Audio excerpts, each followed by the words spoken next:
I have something a little different here for episode 56. In September of 1996, WBZ was celebrating their 75th anniversary. The following are two segments from David Brudnoy's show on September 19th, 1996.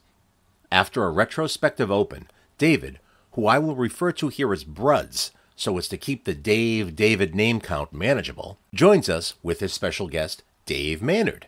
There's talk of Dave's career with Bruds making all sorts of jokes about his age. Bruds also shares a story about listening to WBZ on a long drive down to Texas.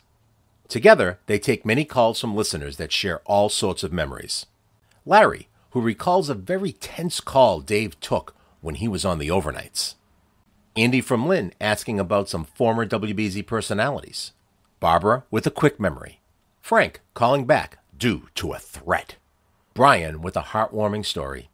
Wolfie, well, being Wolfie. Pat from Waltham with some early recollections of Dave. Mayor Tom Menino, will he get in the dunk tank at the farm stand? Mark, who's a new listener. Claire in Rhode Island, who asks about a mysterious caller. George, who has a bone to pick. And Marie, who simply believes Dave Maynard is perfect. The tape then jumps to the next segment.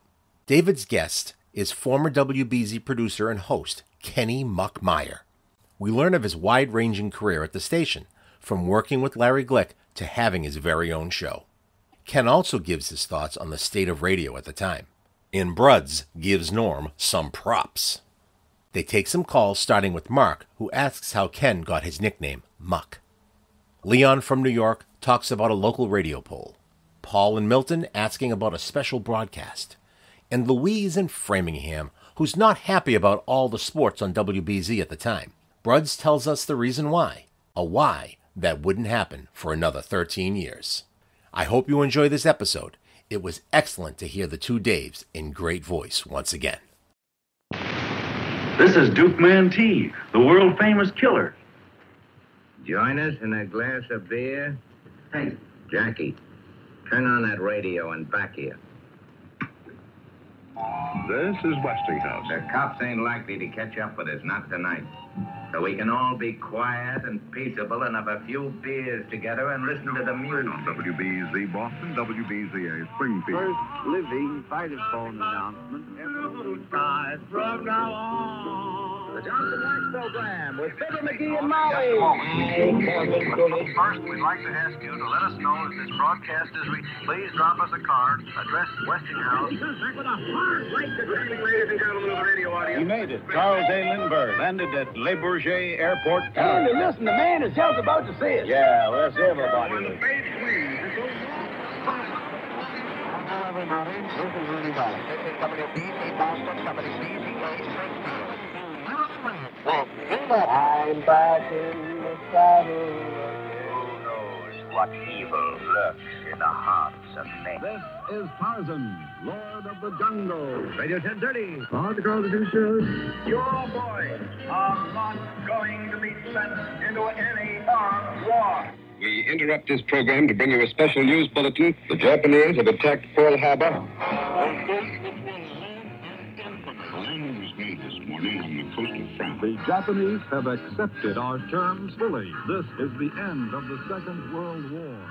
The Honorable James M. Curley, Mayor of the City of Boston. The past quarter of a century, the two most important contributions are unquestionable on the radio. Who's Busty now?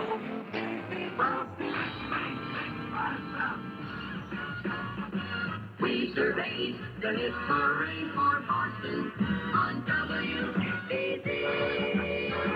You ain't nothing but a house. McCarthy, as we are experiencing difficulties with Hurricane Carol, the WBZ tower has just fallen down. It's news around the clock at WBZ. And Leo Egan, WBZ News. 1, 2, 3 o'clock, 4 o'clock, rock. Yes, the Ellen Derry Show, Boston's newest music sensation. Champ is Elvis Presley and Jailhouse Rock, and the new challenger is Chuck Berry. Make it Berry and his new one, Maybelline. Maybelline falling through. That seems to be true. 50,000 watts of living sound. WBZ 67 degrees in Boston town. Bruce Bradley of the Tuesday Show. It is a great pleasure to come back to a city where my accent is considered normal. The Beatles will appear at the Boston Garden tonight. Or directly from George, you can hear the screams going on in the hall. Here's John and Ringo. Oh, yeah. What you want? I have a dream. Baby, I got Weapons do not make peace. Men make peace. Don't you want somebody to love? Small step for man. Exploded to space. Oh, sex all over. Boston, you're my own. WBZ, the Group W stations, Westinghouse Broadcasting. WBZ. Jeremiah was the bullfrog. The Lord that won the Stanley Cup. My face is Wolfman Jack on WBZ, baby, live from Paragon Park. That has to be that, I shall resign the presidency effective at noon tonight. Hi, this is Dave Maynard on WBZ. I will give you range of spots. Play action fake by Grogan and first down. He's back to pass. He lets it go long and deep. Touchdown. WBZ's Joe Green in the BZ Copter has just made a dramatic rescue in the Merrimack River. All the highways are closed. Governor Dukakis has declared a state of emergency for the entire Commonwealth. Go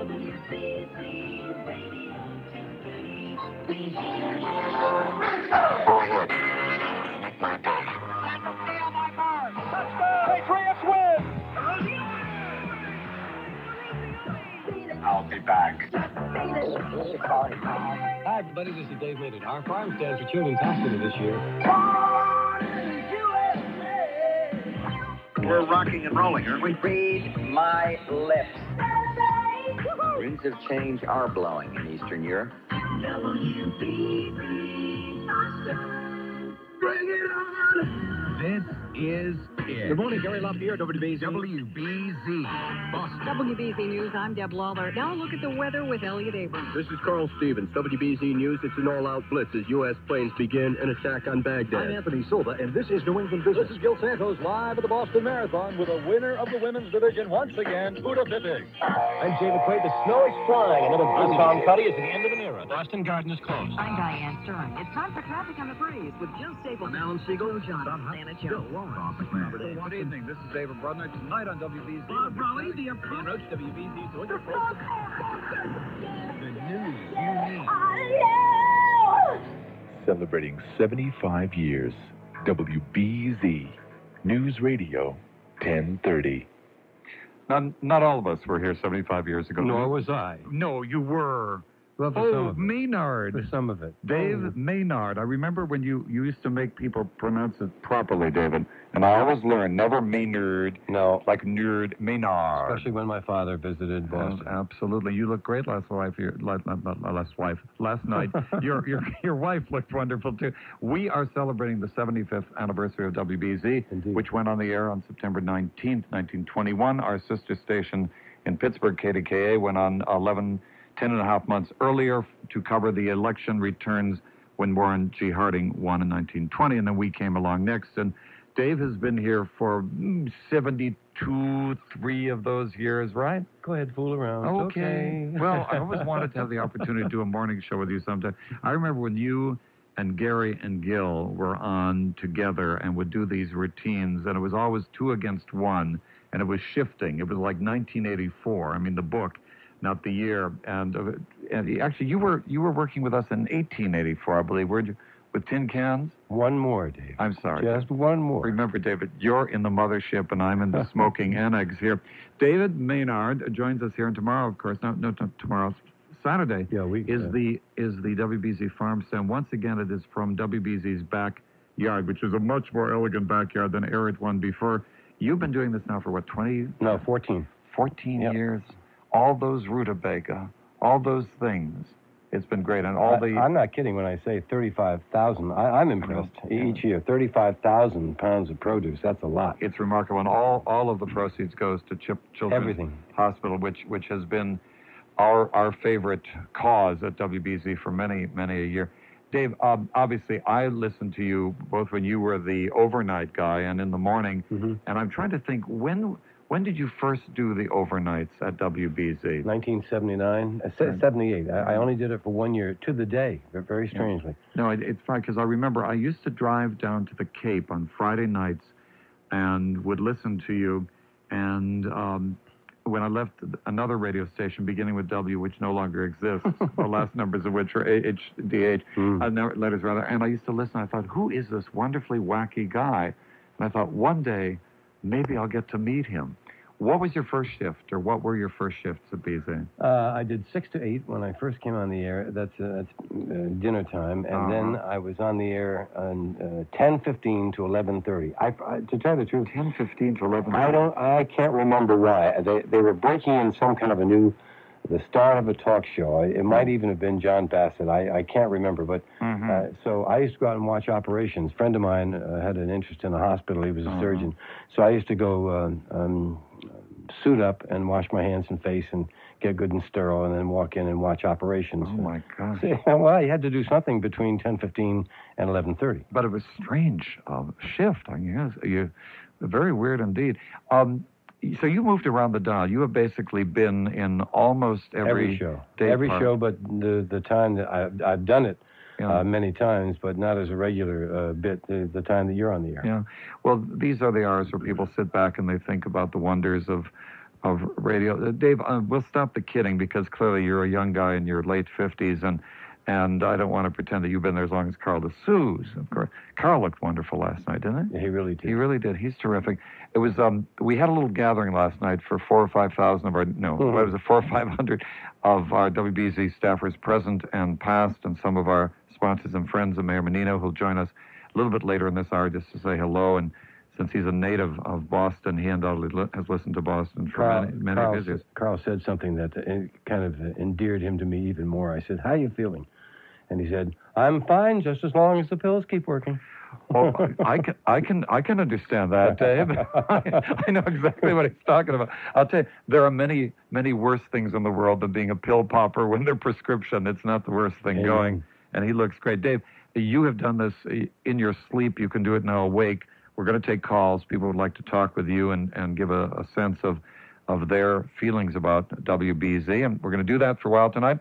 We'll be talking with Mary Mazingo from the Vice President's office about some stuff they've done today, and we'll be talking with Sam Francis, a syndicated columnist, and we will have other things in open lines late tonight and so forth. Let me take a brief break here. Dave Maynard is our guest during this hour. He's an old buddy, a buddy of long duration, a middle-aged buddy.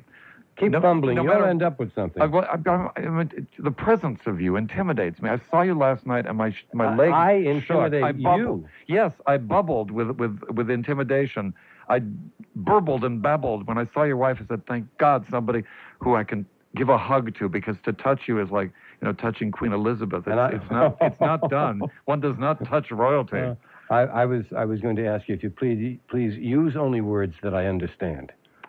I shouldn't say things like it's been an eleemosynary institutional. Well, that's not too bad. And you can handle that one. I can handle that. Well. And if I can't handle it, I can fake it. So. As we always say, quod erat demonstrandum and illegitimae non caperondum est. We shall break, and we'll be back on WBZ with Dave Maynard and Frank and Larry and others. Give us a call at 254-1030. Let me gloat for you. Right. I shall be a vicarious gloater, and you're the gloatee. Think about it for a moment. We'll be back on WBZ. DC time is 7:22. The temperature is 62 degrees. Dave Maynard is with us. Dave, before we go to calls, I want to tell you an anecdote. Can you handle one of those? Well, so according, is it filthy? No. The word moi. By the way, a guy named Frank was next, and he hung up, and he was going to be the first. Frank, if you don't call back, I'm going to pop you. More than that, weep. Yes. Carry on. Go ahead, anecdote. All right. I of course, didn't grow up in this city, but I came here in 1962 to go to graduate school, and after 2 years, I went to Texas to teach for a couple of years, and I drove my car down from Boston, sort of sniffling as I went, and it became night, and night, lo and behold, became 10:30 on the dial, and I was able to listen to WBZ through Atlanta and the rest of Georgia and Alabama and Mississippi, and I arrived in Texas as the dawn broke, and there was no more BZ. And then when I drove back 2 years later, exactly the same path going back up, I left in the morning, and I got to about 10C or Arkansas, and there was not time, and I'm listening to WBZ, and the tears are flowing. I'm coming home, Mama. I'm coming home. That is my anecdote, and it's true. I was going to say, so where's the anecdote? I didn't. Oh, no, kidding. Pshaw. Anyway, so I've been around here as a listener even before 10 and a fraction years ago I came. Let's have some calls right now. Dave Maynard is our guest with us tonight. My colleague and friend Larry. Good evening. You're on with Dave. Good evening. Boy, I'm glad I held on to that. I'm glad too. Yeah, I'd like to speak to the elder Dave, and I'd like to see who answers this. Yes, I'll answer it. How are you? I'm pretty good. We used to listen to when you were on overnight, and I've always wondered every time I hear your on the weekends, your the other side, and so forth, which by the way is quite amusing. Thank you. And your overnight show. The Indian, what was this?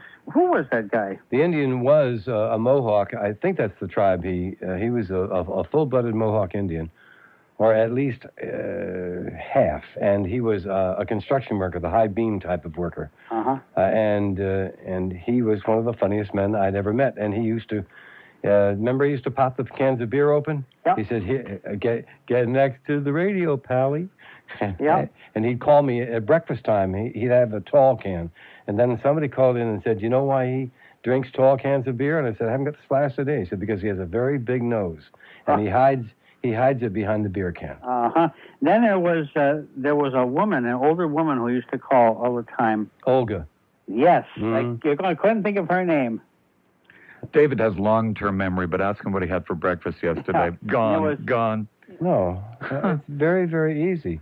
What did you have for breakfast? Peking duck. What's the matter? That's why you're living such a good life, Maynard. Dave, you had one situation on there that I think of it every time I hear you. What's that?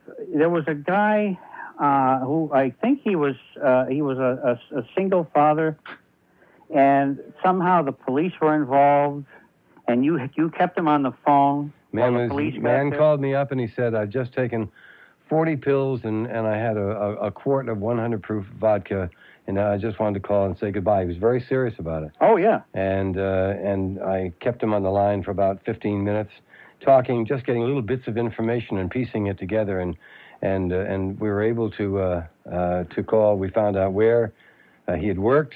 He had been a policeman. And we put all the pieces together, and we got to the police in his town, and they forced entry, and they caught him just in time. Yeah, I remember that. Yeah, and you heard it was quite a sigh of relief. That was a sleepless night. I remember that. Yeah. Oh, I tell you, I broke up. It's a good thing that I think the news was 3 minutes late. I could have cared less. I was just kind of on top of a cloud. Larry, thank you very much for calling. Good night. Thank you, Dave and Dave. Thank you very much, sir. This is WBZ. We're talking about our 75th birthday here during this hour. Dave Maynard is with us tonight from Lynn. Andy, good evening. You're on with Dave. Good evening, Dave. Good How evening. are you? Congratulations on the station's 75th anniversary, and I've enjoyed listening to the both of you at one time or another. Thank you. I had a couple of questions, though. I was wondering about some of the personalities that used to be on BZ probably a long time ago now. Bruce Bradley, Larry Glick, and Jim Sands. Larry Glick was on with me this morning. He lives in Boca Raton, Florida. Jim Sands is right here, still in the Boston area. He does a show on our sister station now, ODS, I think. Yes, he does. And let's see, who else did you ask about? Bruce Bradley. Bruce Bradley's last station. I can't tell you where he is now because he moves around so quickly. Last station was KMOX St. Louis. He was doing an afternoon talk show. I also had another question. I've been listening to Lavelle Diet for many years, and I haven't heard him lately, and I was wondering if he was still on the station. He is on the station, but we also have exciting sporting events which grace our air many hours a week, and many of those I can't do this with a straight face. The point is, he's preempted a lot. That's what happens. He's preempted a lot. I thought, how far are you going to go? You will catch him between baseball, hockey, football, chayalai, tiddlywinks, and the World Chess Championship. But don't let me get started on this one. I'm sorry. You mean the exciting baseball games between San Diego and Colorado.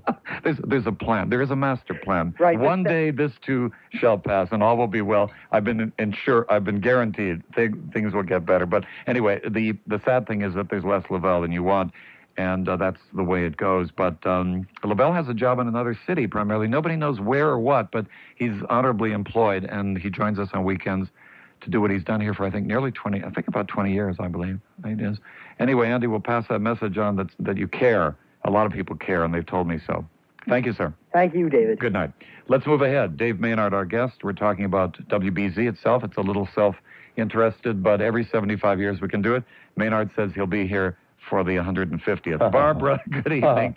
Good evening, Barbara. You're on with Dave Maynard. Hello, Barbara. Turn down your radio, my dear. Hello, Dave. Okay. Yes, turn down the radio, please. Thank you. I'm sorry. I wanted to add another name. Malcolm McCormick and his musical clock. Malcolm McCormick. Boy, that's good. That's even before my time, madam. Oh, no. Oh, many years before. Thank God somebody...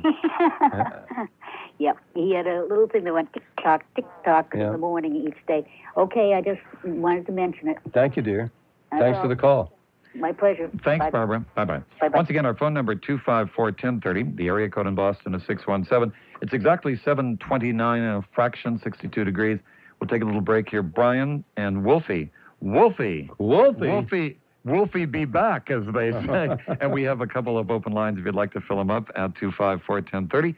Area code 617.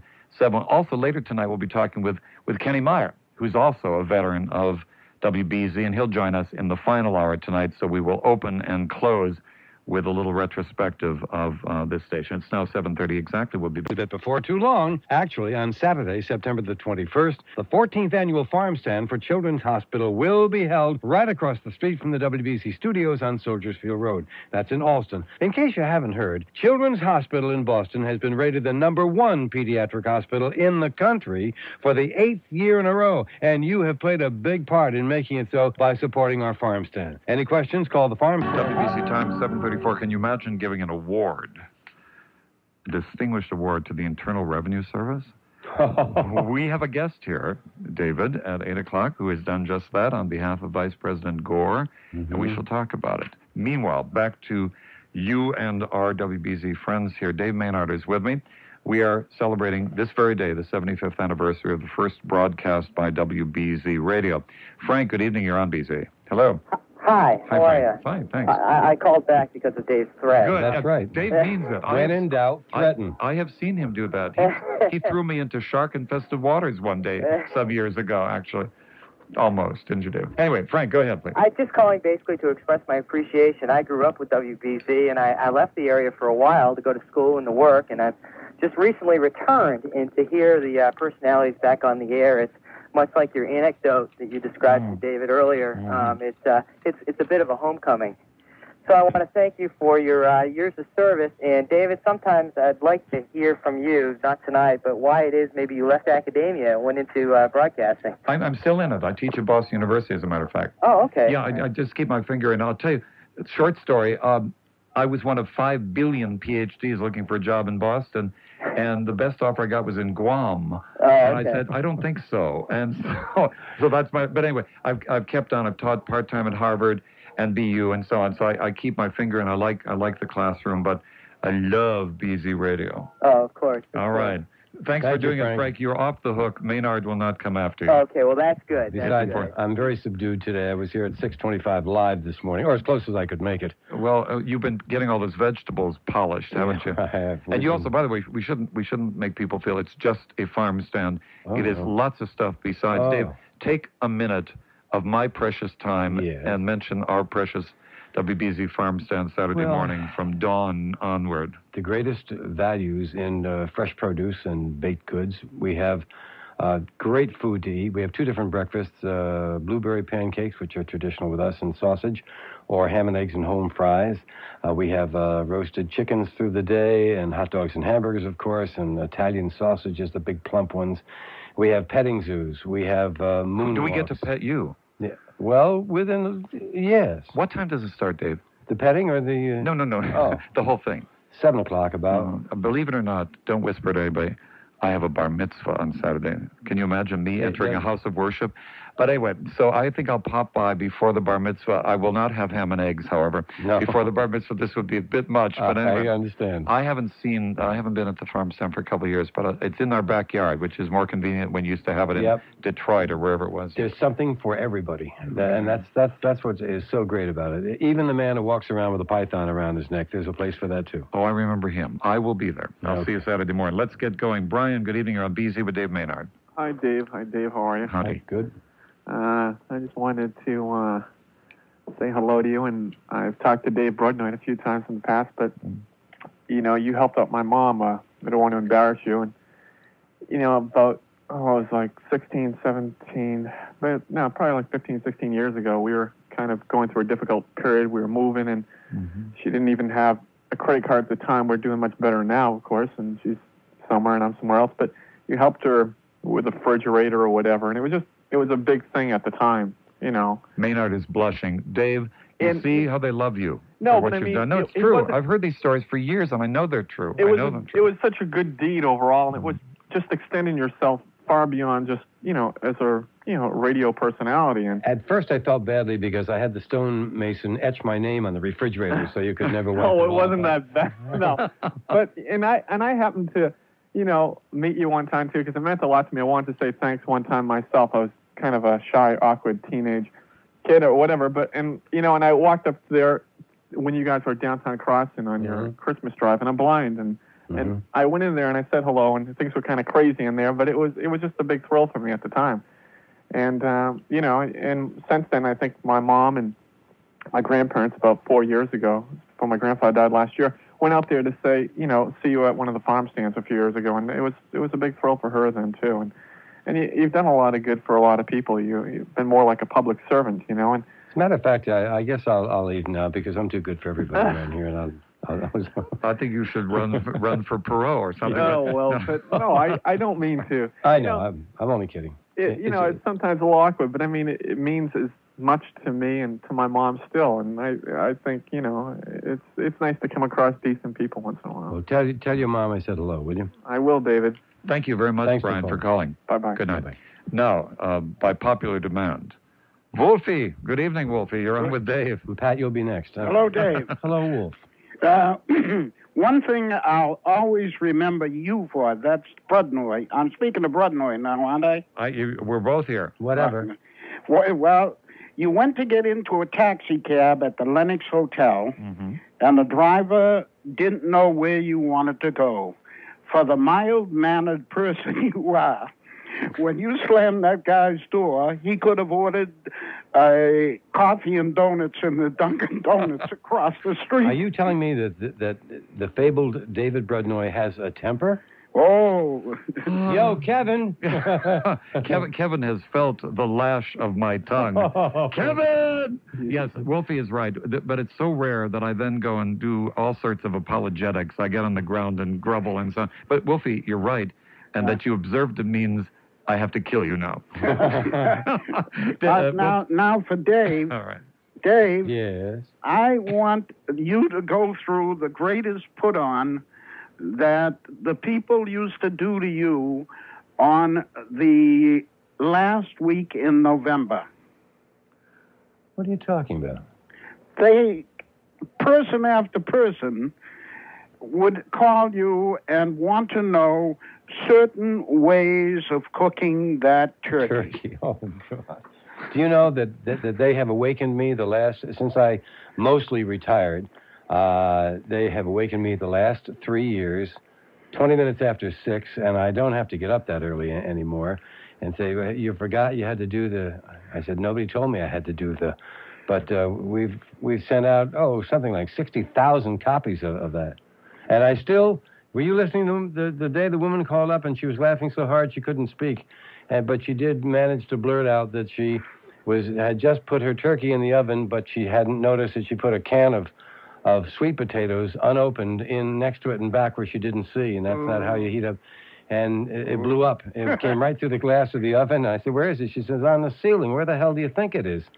I'll never forget that. Hey, thanks for the call, Wolf. Wait, Dave. What do I do? I've just got a microwave. that has one of the little turntables in it, right? Yeah, right. Now, if I get a dinner that's too big for the turntable, what do I do? You're not supposed to be eating like that. You take it out of the container and you right. chop it into pieces and you heat the parts you want, Wolfie.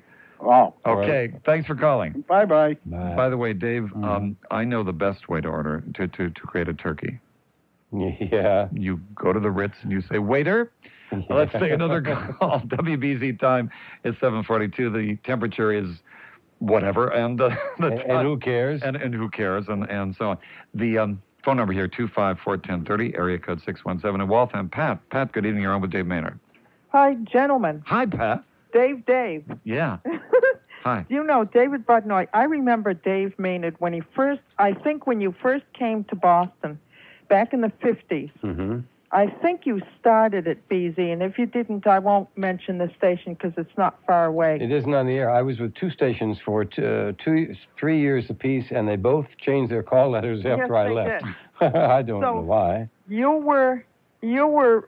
worked with Norm Prescott. Yep. Stan Richards. Yeah, I did. We were all in the same station. Alan Gary, yeah, who used to call himself Aloysius P. Suttengale. Yeah, that's right.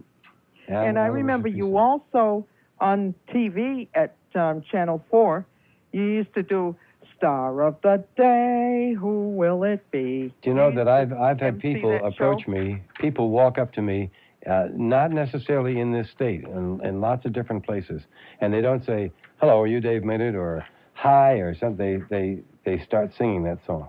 It's really amazing. What else you did, though? You did Boston Blackie. You used to MC that. You know, you were the announcer. I did one with the chipmunk too. Chimpanzee. Do you remember that one? I did a series of 13 jungle movies.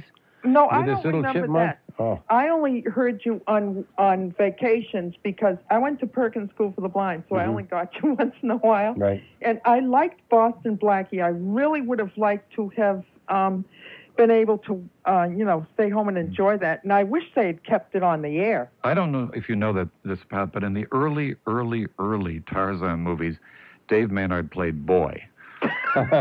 We have to break, Pat. Thank you. Thank you very much. Bye-bye. There's a gentleman who was born, bred, raised, and now governs Boston. His name is Tom Menino. He, I know, has listened to WBZ all his youthful days. And the mayor joins us tonight. Mayor, thank you for being with us. Good to have you here tonight. Great to be on, David. David, how are you doing? Oh, pretty good. I forgot to try to nail you last night. You know, I had remarked earlier that when Governor Weld ran for office, he came to our farm stand. John Silver chose not to. You know what happened, of course. We're serving blueberry pancakes this weekend. Yes, we are. We've done that for the last 5-6 years. But now I have a dunk tank, and we've had lots of different politicians. Oh no, Tom, don't. I'm not going to do it. Don't. Oh, come on, Mayor. No. A couple of baseballs. That's like Mike Dukakis in the tank. You don't have to do it till election year, and that's a few years hence. I'm not going to. Don't do it. But what chance do you think I have of getting the governor and Senator Kerry maybe to fire 3 or 4 balls at each other? Not at each other, but to try to dunk one another. You might get the governor to do it. I don't know about the senator. The governor's into... The senator owes me. The first show he did on this station when I went on vacation, he did the all-night show. Oh, really? Sure. You're kidding. Really? He did. He did a good job, too. Hey, I should try to get him and Governor Weld to do a fill-in here. I think Weld did it once, as a matter of fact. Tom, wait, question. I said so first. I want them for the dunk tank. Well, of course, but, the dunk tank, as compared to sitting here and having amber-colored liquid with me, is different. Tom, you obviously listened to BZ all your days and so on. Anything strike you as a little kid, a young teenager, listening to BZ once in a while when we used to play music? Or when you used to have the top party, and when you're going to school, WBZ used to be the no-school station. Mm-hmm. Which you loved, right? That's right. I used to listen in the wintertime to make sure there was school or not. But also the top party, the calling all sports. I mean, you always had on the station, David, real class guys. I mean, Carl DeSouza, Streeter Stewart. Oh, Streeter is wonderful. And David Maynard's been there since, turn of the century. And oh, very funny, man. The 18th century, you mean? Oh, this century, right. You two are knocking each other out. That's good. No, we're having fun with you, David, because you are an object of enormous veneration to us. We revere your antiquity, your wisdom, and all your decades and decades of experience. The thing is, you talk like that, I melt. David, Yes. Dave Maynard, you're an institution in Boston. That's why we respect you, and you've been on the air for how long? I don't know how many years, but yeah, you're still on occasionally. That's great to have institutional knowledge. And, some of these stations in Boston, the announcers come in for 2 weeks and go on. They don't even know how to say Hyde Park. I mean, this is true. And I remember one person who came in, did not know what to do, was scatituate, she said, on Channel 7, scatuate or something like that. It was really quite interesting. Tom, many years hence, when you leave politics and you've said all you wanted ever to be was mayor of Boston, and you've got that, Jerry Springer preceded you as mayor, I think, of Cincinnati. He's a thing on television, and Ed Koch has a radio talk program, and Mario Cuomo has one. I look forward some decades hence to the Tom Menino show on WBZ. I see it coming. I doubt that very much, but I just, it's the station, guys, where people listen to. I mean, other stations listen to for their news, and over the years, you've been the steady Eddie of AM radio, and you continue to be that, the steady Eddie of AM radio. And so all of this means you're going to get a lot of compliments, but no dunk tank, right? No dunk tank, no. I might stop over for the blueberry pancakes. Oh, all right. Mayor Menino, thank you very much for being with us. Thanks, David. Thank you. We're going to take a break, and then we'll be back for our final segment with Dave Maynard tonight, who is, of course, gearing up, toting cucumbers, watermelons, and other assorted things. You think you're kidding? Arugula. No, I'm not. I've seen you do it. And Ruth has been doing it, and she is, of course, your right hand, without doubt, and a terrific lady. Let's take a little break. We'll take more calls right up until 8 o'clock. We'll talk with the person who, on behalf of Vice President Gore, gave today a $6 hammer to the IRS. And it's a funny story, and it's a worthy one, and I'm happy to know of it. And we'll do that right after this. We only have room for quick calls from the 4 people who are on our lines. Let's do it. What a good idea. You love it. Everybody gets 12 seconds. Not quite. Go ahead, Mark. A minute and 3. Mark, good evening. You're on BZ with Dave Maynard. Hi, I'm a new listener for the past year, and I just want to say real quick that it's a great station because you can listen to Mr. Maynard and how we should treat our fellow human beings, and David Brudnoy as far as his unbiased and educated opinion, and news all day, and basically it makes me a less ignorant person, I think, in life, and my traffic that I can set my watch to. That's pretty much all I want to say. Mark, thank you. Thank you very much, Mark. Thank you. Good night. Let's take another call in Rhode Island. Claire, good evening. You're on with Dave Maynard. I hope that fella isn't listening. Who was on with me Friday. I'll tell you why. Hi, Claire. Yes, Hi, Claire. Dave and Dave. Hi. Howdy. Congratulations on a job well done.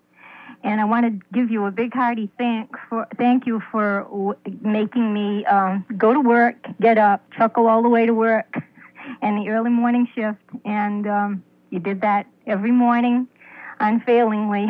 No, thank you. And my husband and I always used to listen for Monadnock's calls.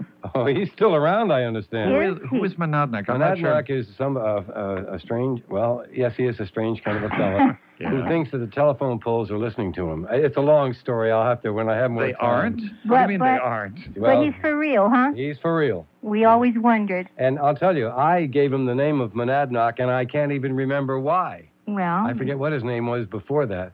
It was probably Allegheny or something. Anyhow, thanks very much, Claire. Okay, good luck and God bless. Thank you. Good night, Claire. Bye-bye. I had a guy on with me Friday night, and every time somebody paid a compliment, he's probably writhing. He said, you just sit there and take all these compliments. I said, well, you can't say, he said, from your following. I said, well, am I supposed to say to somebody, it's very nice of you to say that, but I'm sorry, that puts me one over the following limit. So I'll have to just... One must learn appreciatively to accept both praise and criticism. Thank you, sir. George, you next. George, good evening. You're on BZ. Hi, Dave. Howdy. I have maybe a bone to pick with Dave. Which one? You, I hope. Take your pick. Okay, that's right. Oh, dear. Our clock radio has been set to WBZ for many, many years. Mm-hmm. And one morning when the clock radio went off, you started to talk about Mitzi Gaynor. Yeah. And I just happened to, at that particular time, have an extra ticket to the Mitzi Gaynor show in Cohasset the next night. Mm-hmm. And I gave you my phone number, and I said, I'd love for you to be my guest. And you never called me back. That doesn't sound like me. I'm a type of person who pays attention to details, and now people that I know are fainting all over the place. I'm sorry. I don't know why that happened. That's rather unusual because I admire her. I don't go out to many shows live because I'm usually a fairly busy guy, and I understand I just that. don't have. I'm very sorry. I thank you for the offer. And fine time to tell you now, right? That was probably 15 years ago. Yeah. George, he's probably been regretting it ever since and feeling a certain yawning bemusement at his own inability to be perfect, which he has told us for lo these many centuries he is. Right? I'd go just to see her legs. I mean, she has the nicest legs in show business as far as I'm concerned. You got that right. Thanks, George. But I don't think she's working anymore. Yes, she is. Is she right? Yes, she is. I read it the other day. She was working about a month ago at the beginning of the summer down in some large music circus in Sarasota, Florida, I think, something like that. George, thank you. Very thank you. good. Good night, sir. Have a good We have 35 seconds. Marie, good evening. You're on with Dave Maynard. Hi, Dave and Dave. Howdy. Hi. I just want to tell Dave Maynard he is one of the most perfect persons I ever met. Well, boy, do you have taste and discernment. Well, I love you. Next to my family, I love you the most. Huh. Isn't that something, Everybody Dave? get out of my way. I'm leaving here in about 30 seconds. I want a clear path to the hallway. Hey, Dave, one time I wrote to you for a cooking tip, and I said, if I could clone you, I'd keep the original for myself. That's the nicest thing anybody's ever Well, said. God bless, Dave. Thank you, dear. Bye-bye, Thank you very much, Marie. Bye. Dave, we'll see you Saturday morning, anytime from 6 on, the biggest and best of the Dave Maynard farm stands, Well, I and hope all so. for Children's Hospital. And I hope everybody comes. And remember, we have a little motto. Bring something, buy something, and have a great time. And you'll kiss the ladies. Good night, David. Good night. Be well. We will be back. We'll be talking about the anniversary today. Kenny Meyer was with BZ for a long time. He joins us now. Ken, good to have you with us again. What were your years there, and which programs did you do? I remember some of them, but not all. I started there in 1971, and I started working with Larry Glick, and then was able to work with Guy Manila doing Calling All Sports. I was able to work with Jerry Williams for a little while doing his program. I worked with David Finnegan and Peter Mead, and also was lucky enough to do my own show for 5 years. It's a long, long career. 71 it began, and when did you leave BZ? I left BZ in November. In fact, it's kind of an ironic thing. I left BZ on November 1st, 1985, and that was mine and Carl DeSouza's last day. I'll be darned. Gosh, you know, it's funny to I remember Carl, of course, and I've seen him subsequently on many occasions, and last night it was good to have him there. You've seen the changes. You've experienced going from music with some news to lots of news and talk, and you mentioned Dave Finnegan, and before him Jerry, and then Peter in that spot, and then Larry Glick, and then Larry moved to the afternoon, and I moved to the evening, or came in at the evening, and so on. Reflections of a person who's been there, was there for a decade and a half. What do you make of those changes then, and then bring it up to now? The 14 years that I was there, I enjoyed. I got to meet people and book people that I never, ever thought I would ever do. I mean, I met a former president of the United States twice. I talked to Ronald Reagan before he became president. When we had people like David Finnegan and Jerry Williams there, I think we had the best people around at that time to do talk. And there was competition between the radio stations at that time. It was hard for us to book a guest because if we were going to book a guest, for example, on the Finnegan program at 7 o'clock, they'd say, well, we're going to have them on at 6 o'clock on WHDH with Hubert Jessup, who was Finnegan's competition. And they would say, well, we can't do that. We got to have it on BZ or not at all. And that doesn't happen anymore. So it's probably easier for you guys to book a guest. No, you're wrong. It does happen. We demand first come, first in Boston. Absolutely, and so do others. But you see, what's left now is very little of the interview stuff. Chris Lydon does it on public radio, but on the station I came from to BZ, there's a lot of stuff going on, but not terribly many guests. So it isn't the way it was when I was on RKO. Hubert had followed me at HDH.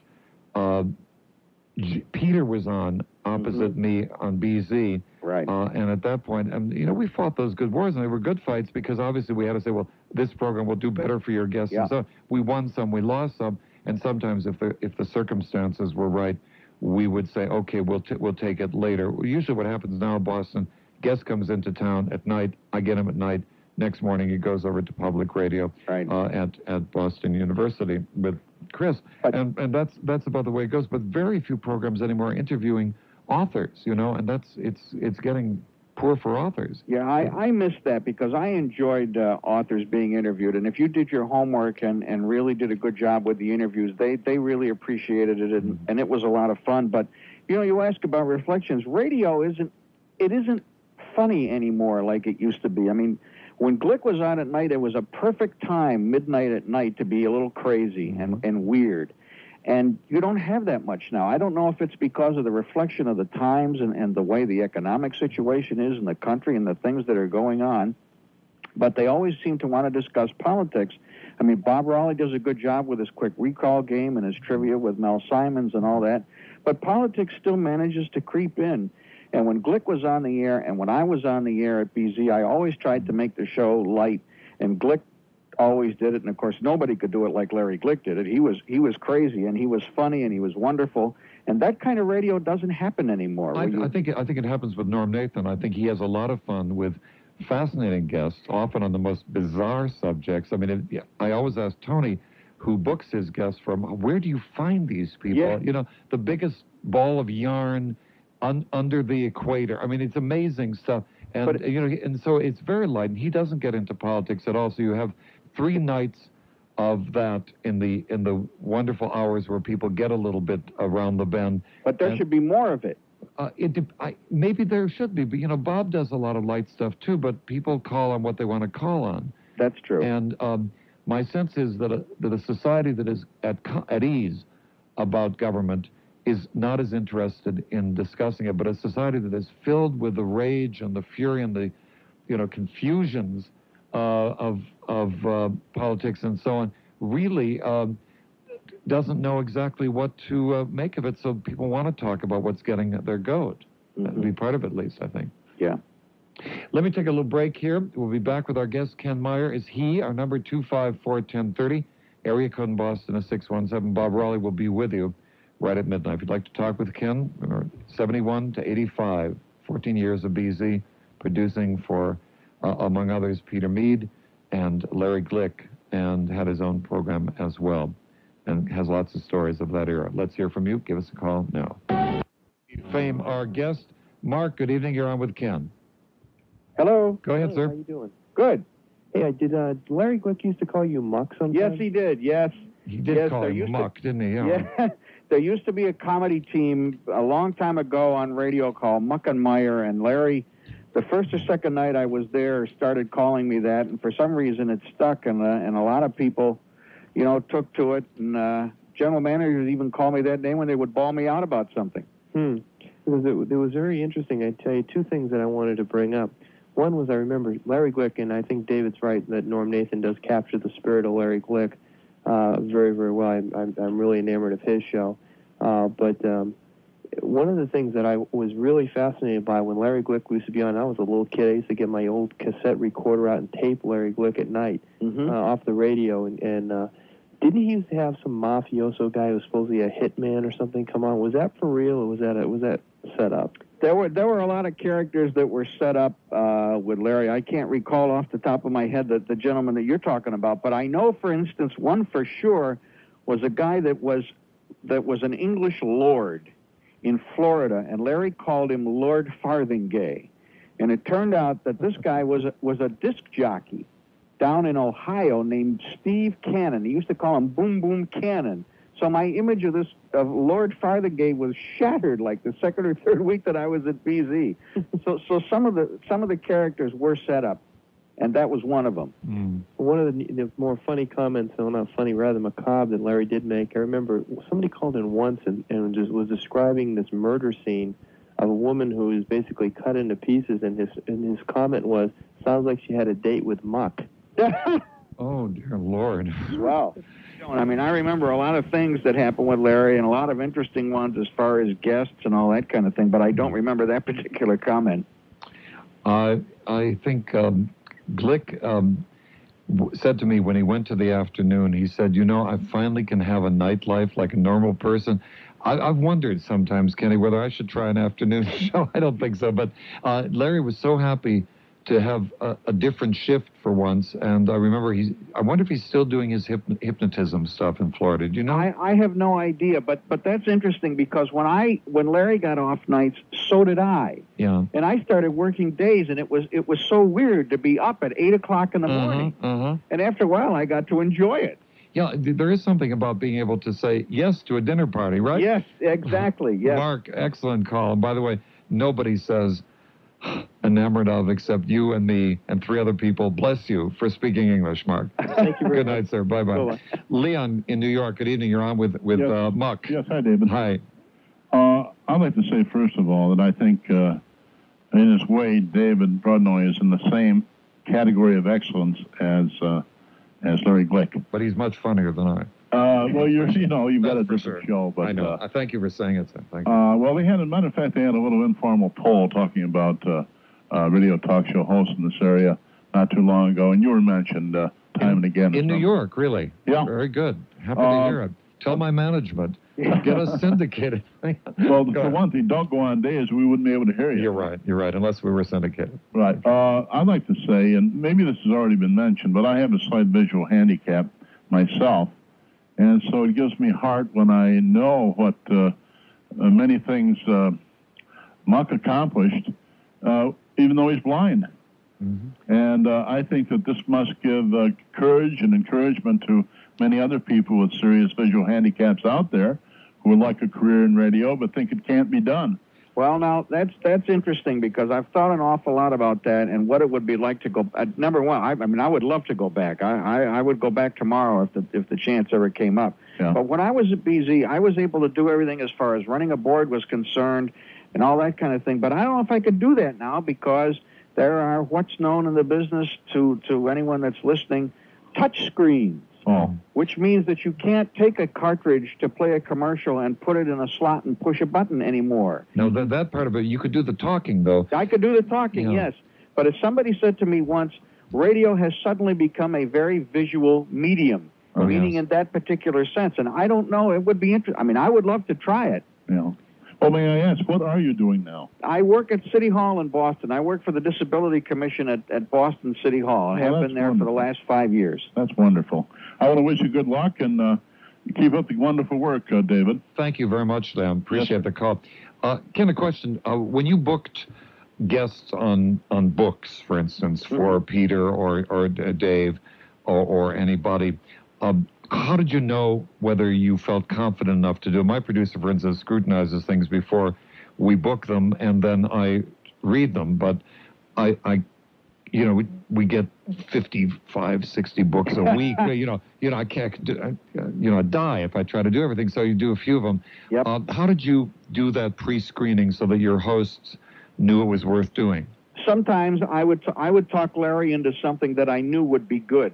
I heard an interview with an author once who wrote a book. It was called The Ghost of Flight 401, and it was about an airliner that crashed in Florida, and was supposedly the ghosts of the captain and the co-pilot appeared on subsequent airline. Well, the minute I heard that interview, I said, I know this is Glick. So I booked it, and I told Larry about it. I said, Larry, you've got to read this book. And he did, and it was a good interview. Oh, yeah, no, your intuition would do this on things like that where you just, no pun intended, it would click for exactly. Glick. But something else, you're doing it for the more serious programs, for Jerry or Dave Finnegan or Peter Mead. Then how did you do it? There were sometimes I had agreements with publishing companies where they would send us a book, and they would wait to hear from us before they contacted anybody else. Mm-hmm. So I would show it to these guys and say, look, I think this might be a good thing. If you want to do it, let's do it. And they would say yes or no, and it was as simple as that. It wasn't really that difficult. I knew there had to be a reason because those programs were very good. Peter and I had a wonderful friendly rivalry as we were competing for it. It was much better to be his colleague and not have to fight against him. Exactly. I mean, it was one of those things, But Peter has always spoken so highly of you. I mean, he really is keen on you. I appreciate that, and I feel the same way about Peter. He is a real genuine article and a wonderful human being. Let's take some more calls. In Milton, Paul, good evening. You're on with Ken Meyer.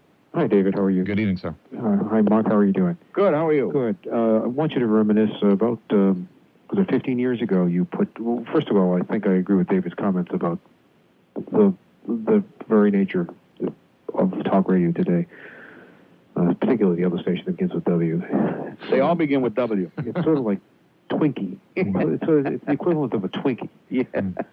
But you put together a program reminiscing, I think, on the 60th or 65th anniversary of WBZ. It was down the Cape. Could you tell us about that? Oh, I know what you're talking about. You're talking about the big broadcast that we did in 1975 for muscular dystrophy that was down on the Cape. It was wonderful. We brought back everybody from old-time radio.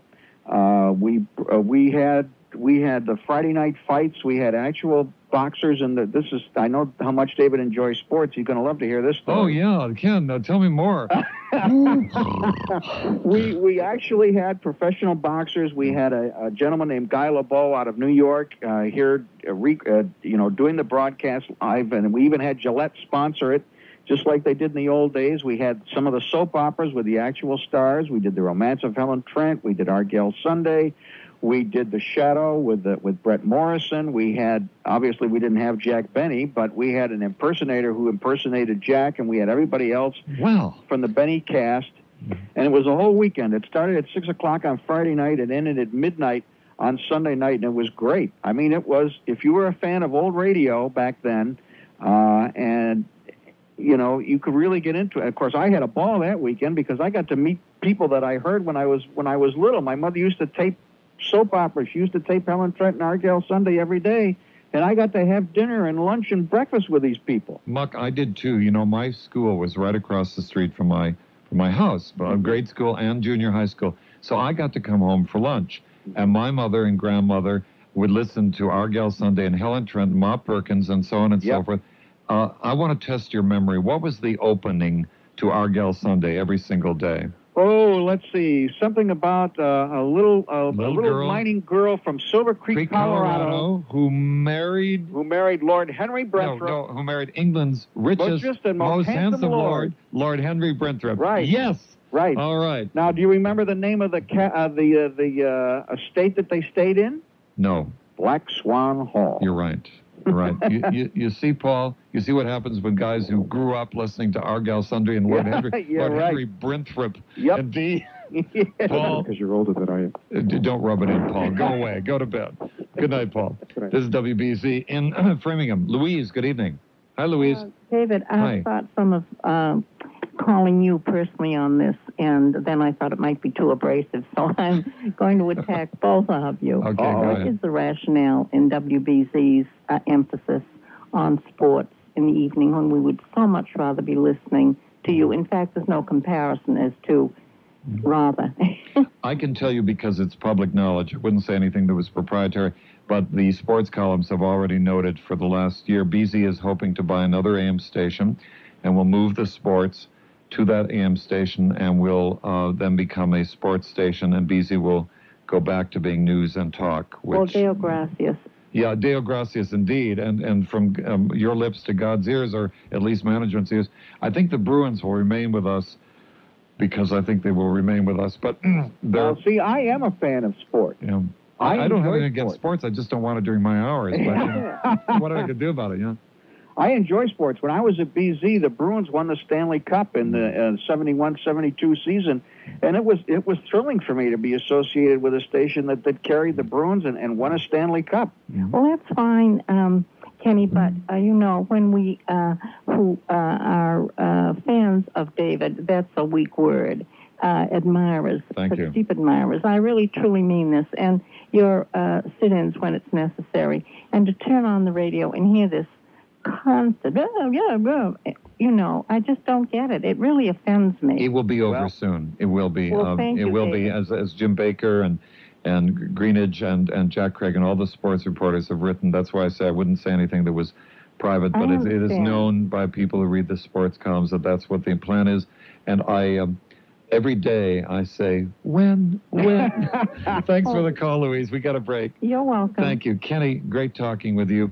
I hope we're both around for the 80th birthday of BZ. I'm planning on it. It's good to talk to you, David. It really sounds good hearing you work that equipment in there. I can push a touch screen. They don't let me touch anything important, but the touch screen they let me touch. Ken Meyer, thanks so much. Meyer, you bet, David. Bye-bye. Take care. Bye-bye. And there was a Ken Meyer and there's Ken Meyer, and I sometimes get them confused, which is unfair and unwise. We have to break. That's it. Bob Raleigh upcoming. Thanks to our producers, Kevin Myron, Tony Nesbitt, Stephen Adams, and you for being with us tonight. I'll be back with you tomorrow night. All Ireland, all night. Begorra. Good night. Norm's Vault of Silliness is full of surprises. I hope you enjoyed hearing those Boston radio legends. Next week has a little something special in it, too. At least I think so. See you then, closing the vault and riding the radio waves home.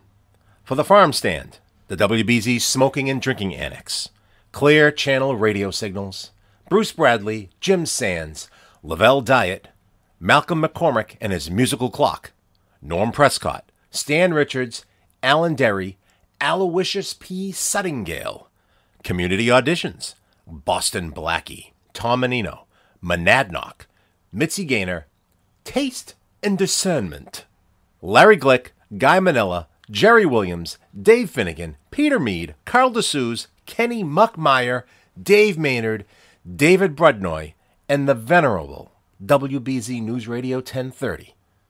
I'm Tony Nesbitt.